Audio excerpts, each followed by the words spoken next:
You're now tuned in to the hottest podcast in the world, the Stay Woke Podcast, right here on the SonicBreakdown.com. Man, it's time to wake up. Get this cake up.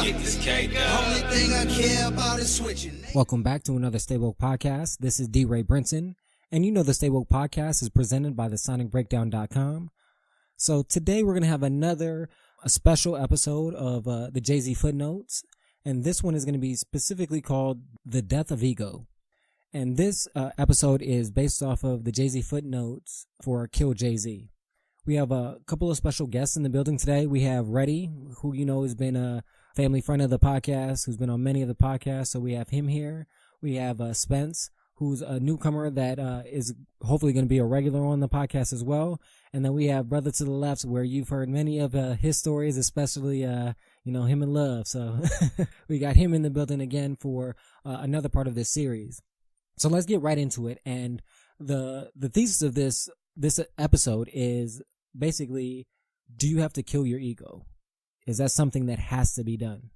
And to start that off, one of the questions that I want to ask, and I want to get you guys' opinion on is, when has your ego hurt you?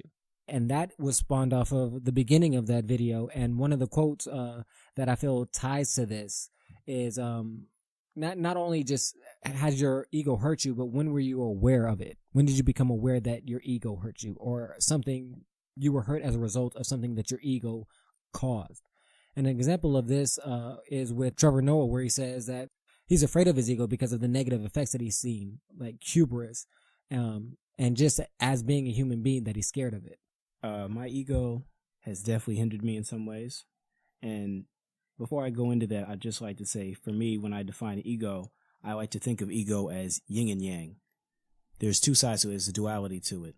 There's the hubris, there's the pride, there's the arrogance, and there's also the courage, there's the humility, there's the ability to be humble. There's two sides to your ego. So in many cases, you make the decision on how you're going to approach, or how your ego is going to move you through the world. So it can either help you or hurt you. And in some cases, it will hurt you. In most cases, I feel like certain people will have an ability to put their ego aside, but I feel in many cases that takes experiences with it hurting you. So it's a trial by error process, like most things in life. And the first thing I can think of in terms of something hurting my ego is, I can even go back into childhood and just underestimating someone. Say underestimating someone else playing sports, or a team rather. For example, I used to play basketball when I was younger, and there was another team that was known for not winning too many games in my hometown. So, I assumed my team, we're definitely going to get this. They're not going to be raw at all. In fact, we've played them before, and at different years, and we beat them easily. So I took it for granted, and then they ended up beating us by a significant amount. So for me, that was a humbling experience, but I approached it from an egotistical perspective, from an arrogant perspective. So in that instance, I did not allow myself to take them as seriously as I could, so I didn't necessarily play my best. And that hindered me because of my mentality going in. So, and there's a difference between being arrogant, being more sure of yourself, versus being confident. Mm-hmm. Confidence helps you when you play sports or really anything in life. Like that's a positive. That arrogance is that overconfidence that, I can do anything. I'm not going to really look at the real dynamics of something. That hinders you. That's a negative. So understanding the difference with that I believe is something that comes with age. But I just want to say, based on what you were just saying, it feels like, and then after Reddy gets in, maybe you can comment on this, is that it sounds like you're saying that you're more likely to notice the negative effects of your ego than you are to notice the positive, or it's more likely to be that you're going to become aware of it. Is that kind of what you're alluding to? It is, and it's usually after I've made a mistake or something that I didn't feel the best about, or generally what happens, particularly in a situation that I don't agree with, or it didn't go the way I want. I'll play back the situation in my head and say, what could I have done differently? And when I was younger, it was reflection. And when I was younger, it was, what are all the external factors? Like, what did someone else do to me? and how could I have responded to them differently? As I get older, it's how I show up and the energy that I put out there. And as I get older, I realize that the only thing I have control over is myself and how I show up.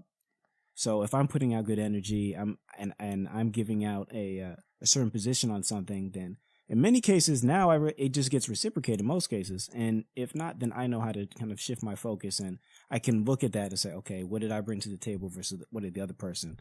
And even when someone I feel like has done me wrong, I still think about it now in terms of, did they even realize they were doing something? Is this just a personality trait? Like I'll really try to break it down. Is it their ego versus my ego? It's kind of like that dominance versus submission. And so I think about that dynamic when I go into discussions with anyone. It could be small talk. It could be a real deep conversation. It could be a podcast. I think about all those dynamics. And in many cases, it's one of those things where, again, it just goes back to kind of having those experiences and being able to have enough an ego, or at least be humble enough to look at yourself and say, all right, what can I fix? Gotcha. So I just want to, before I address D-Ray, your original question, I just want to address something that Spence said was about the first time actually noticing your ego. And he said that it was basically around the first negative time, if I was correct. But for me, I would say it was actually one of the opposite time, but it also led to my negative time. So when I was actually thinking about this question, I thought about like, when did I have the most ego, and when did I actually notice what an ego was, or the concept of it? And it was when I was in elementary school. We used to have this game we used to play called tetherball. Tetherball, for those you don't know, it's a long stick in the ground or a metal pole with a rope with a ball tied at the end, and you hit the ball, you can't grab the rope. And as I grew up, because of the fact this is something I enjoyed playing, I had the passion for, where I practiced and I studied, like you can say studied by playing, my ego grew that I knew I was on more the positive side, the confidence where I knew I was good at the game. I knew that on an average person that came to me, I would beat them and it wouldn't be a challenge. But it wasn't at the point where it was on, I know I can get anybody, come mess with me. It was still on like, I can get better, but I know I'm good. But as I started to increase in my skill and dominate more people, that's when my ego flipped on me. And that's when I started seeing more the negative side, because I started doing two things happen that showed me that I was more in the negative concept of the ego, the first one was when people I knew that I would normally play in the past that I know don't play well, I would play easy with them. So it was actually a fun game. But now, since I was a beast, I decided to dominate them in the quickest way possible or humiliate them. And because of this, people stopped wanting to play with me. And then it hit me the most when I finally came up to this 5th grade. I was only in like 3rd grade. Remember, this is still elementary school. So we had 3rd and 5th all at recess at the same time. And he was about a foot taller than me. And one of my key moves was make sure it's too high that you had to cross a certain line, which means you lost. But he was massively tall. So when I did that move, he instantly could stop it. And he dominated me about 10 times in a row for a week straight, where he destroyed my ego. He destroyed my confidence. He destroyed my ability, my thought process, to the point where I stopped playing. And I saw this is when that issue first hit me, when I had a person I used to play with ask me, why did I stop playing? And I realized the only answer I could give was because I lost. And when she told me that, she was like, so you beat me so many times, why can't you still play? It made me realize that my ego was so out of control that I had to understand the both sides, the duality of the ego, the yin, the yang, the positive of it, the negative of it. And it was my first experience of actually getting to that neutrality of how much of each should you really have when it comes to your life as well as certain experiences. And I'm going to let you get in, Pete, but what you just said remind me of something Marshall Ali said in the footnotes, is that your ego will have you out here stranded. And that basically is the experience that you had, is your ego had you stranded because you didn't want to go back to the game because you lost as a result. But like your friend said, is like, and going back to his quote as well, he's like, we need people. And the fact that she's like, you beat me and I still came back to it. Why can't you have that same resiliency and do it yourself? Like, she got you out of it. So that's the fact of like, you need people sometimes to identify things that you might not see in yourself. And that your ego, she basically pointed out to you that your ego was getting in your way without saying it was your ego. Yeah. And that's what gave me my first aspect of humility, that part of understanding that you can fall, but you can always still rise, as well as you should always realize that no matter how good you are, there's always going to be someone better. And that gave me that first touch of it in any aspect and it's resonated with me so much where it's affected from personal all the way to business life. Because even if you're the best CEO at your company, there's always a better CEO than you. There's always someone that can show you something. So it just opens up my mind and opened up my ego to accept all things. Yeah, Right, brother. agreed. Hey, world, we wanted to take a quick break from this episode to remind my woke folks about a friend / family of the podcast, Andrea, who has her own podcast. She has a great podcast to check out called Unsupervised Adulting. If you haven't given it a listen, go right after this episode on Apple Podcasts and SoundCloud to do so. If you have heard it, then you're already ahead of the game, but you can leave her a 5-star review on Apple Podcasts. It helps a lot. Andrea is a funny person who definitely gives truthful and interesting perspectives, as she says on previous Stay Woke podcast episodes that she is trying to figure this life thing out. You can listen to Andrea on Unsupervised Adulting by clicking the link in the description or visiting her website. Now back to our scheduled program. This is Brother to the Left. And, as we talk about ego, I think ultimately what we're all saying is that there needs to be a balance. If you are in a situation where it's all ego, you are setting yourself up for failure. You're setting yourself up for disappointment. It's not going to be a good outcome for you. There has to be a balance. You have to realize that there will always be somebody who's better than you at something. But as I think about ego in terms of my personal life, in terms of how it has affected me personally, I think overconfidence is dangerous. No matter what aspect of life you're talking about, overconfidence is dangerous.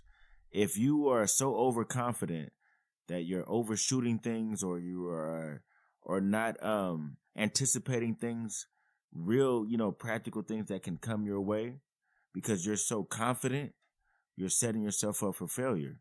Because there's always those small and practical and minuscule things that will fuck up your whole program. Whether you're talking to a female, or if you're a woman and you're talking to a man, or whether you're in a board meeting, in terms of running the gamut, right? There's always those things that will come in and throw a wrench into your program if you are overconfident. And so with that said, there has to be a balance. First of all, let me say this. You got to be confident, right? Because you got to fake it till you make it. God damn it. And as you fake it till you make it, you will be surprised how many people you will get on your team, how many people will be on board, of what you're talking about, whether it's bullshit or not. You could be running some straight bullshit. But if you're confident as you're saying it, you're going to have people who's on your team because of, how you stick your chest out and how you say it with confidence, right? At the same time, you can't overshoot. You have to be in a situation where and again, that's where that humbleness comes in, right? Because if you're not humble, if you're not in a situation where you're genuinely humble, if you're all arrogant and all confident, it's not going to work out well for you. But if you're in a situation where you play that humbleness and you know that this humbleness is going to get me to point A and point B, that arrogance is going to get me to point A and point B and make me look good. But in terms of things being practical, you're really humble about things and you're listening to other perspectives, and you know that someone else may have a better idea than you, or you know that this situation might be better than yours. If you have that balance, you'll be in a really good situation. But if you're overconfident, you're really setting yourself up for failure. There was a position I applied to that I wasn't necessarily qualified to have.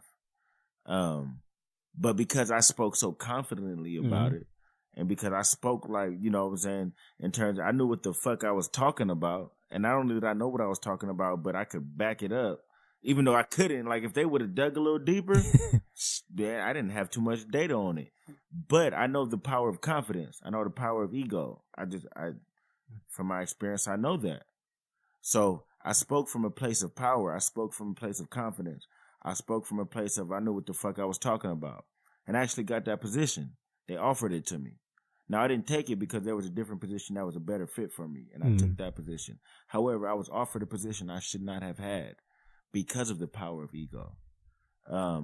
That's a great example. Yes, I do. This is Spence. So just touching off what brother to the left said, it just reminded me of, again, going back to that duality of ego. So, and similar to actually what Reddy was saying, in this case, it was a negative experience led to a very positive one in terms of ego. So we spoke earlier about overconfidence. Right after, at one point, this maybe about 4 or 5 years ago, I was transitioning out of job. I just lost my previous one. And I had been referred to from a former coworker. They had referred me to this other position that would have been with I'm not going to say a congressman, but it's someone in government, in a high government position.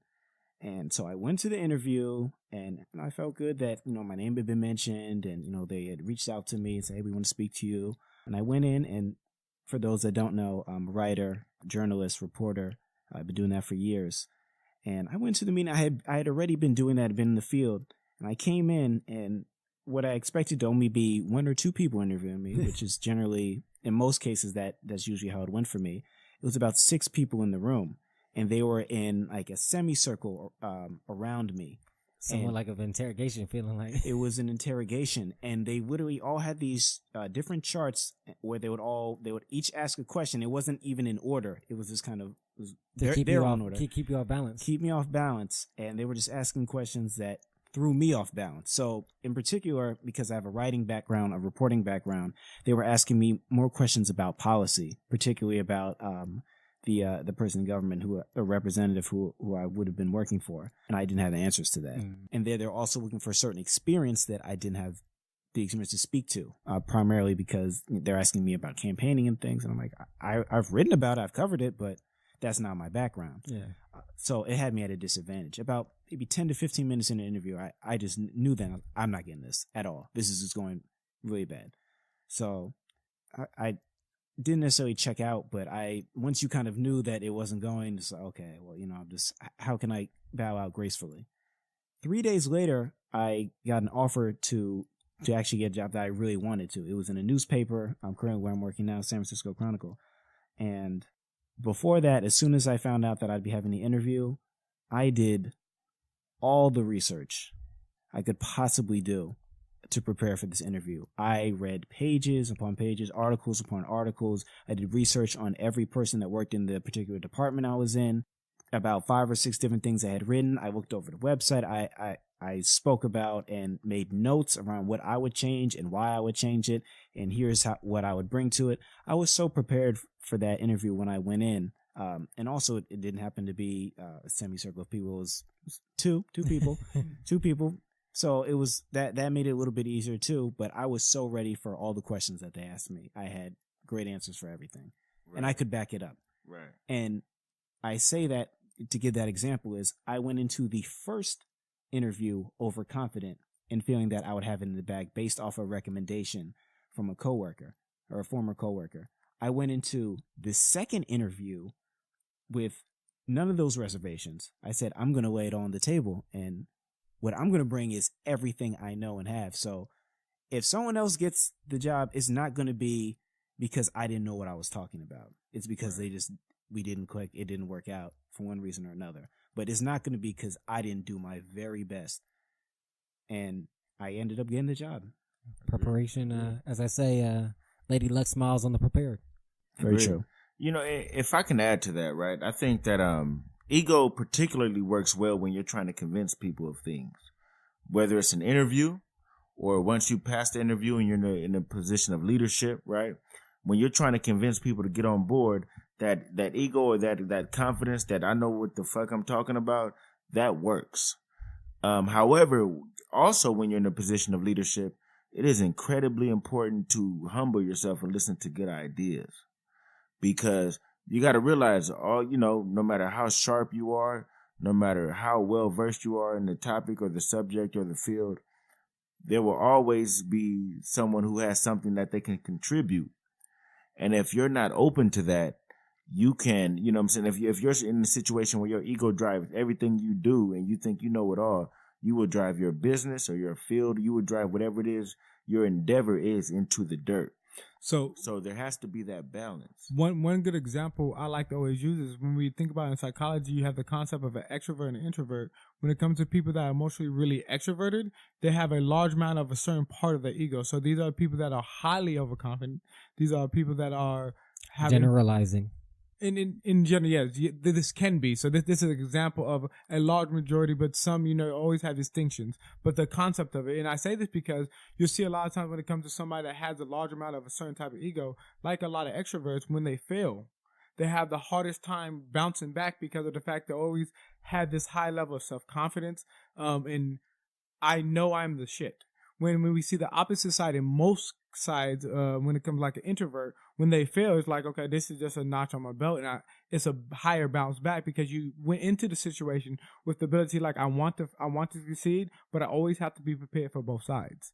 And when we see the ego, I always feel like that's part of the duality that each person should always have in their mind of, I can absolutely do this terribly. I can make a little bit of mistake, but anywhere in between is also possible, where I can be absolutely successful if I use my ego, my confidence, my charisma, and my humbleness in the right way.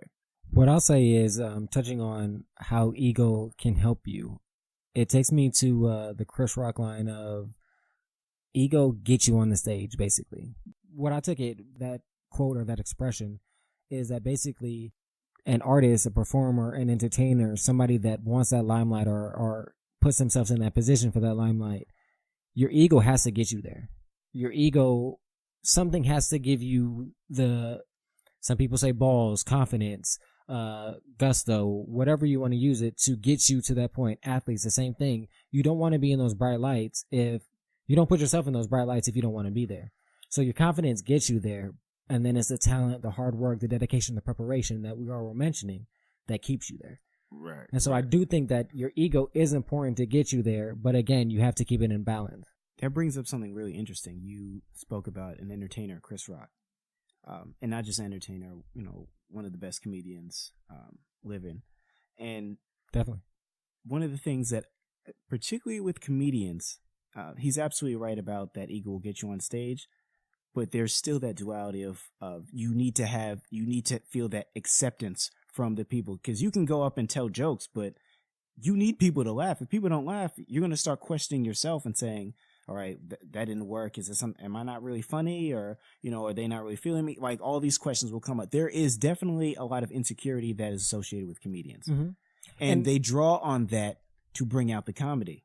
And you're exactly right. But just in that's the crazy duality again. It's the fact that just in order for them to get on the stage, though, right, you don't have to say a word. You don't have to tell a joke. If you don't have that ego to put you on that stage, you're not getting on that stage. You know what I'm saying? And then that insecurity is what then, in a lot of comedians' cases, because they even talk about it, the insecurity is what keeps them to stay on the stage when the shit ain't working. And to keep coming back, because all good comedians bomb. Yeah. If they're doing stand-up, all good stand-up comedians you have to fail at it in order to get good. Yeah. If no one ever boos you and you go through life like that, then do you really have necessarily an accurate portrayal of really how you are in your performance? If everyone's telling you the best, you've always been the best. Agreed.